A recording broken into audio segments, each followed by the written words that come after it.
Hello everyone! Welcome back to my channel! Ngayong araw na ito ay bibigyan natin ng quick review ang ating Betty Crocker Hot Air Popcorn Maker. Kaya stay tuned lang dyan mga kaibigan. Ayan mga kaibigan, naka-plug in na rin siya. Ang ating stainless bowl.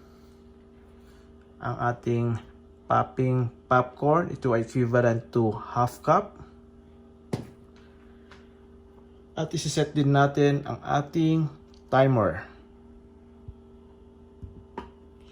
So ang on and off button niya ay nandito sa right side. Ayan, itry na natin siyang i-turn on. So ganyan siya kaingay. So ito naman ang ating timer. So ilalagay natin ang ating popping popcorn sa ating popcorn maker.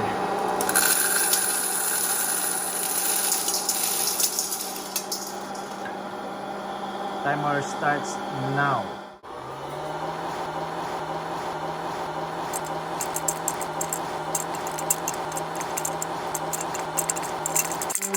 Ayan mga kaibigan, natapos siya sa loob ng 2 minutes and 26 seconds.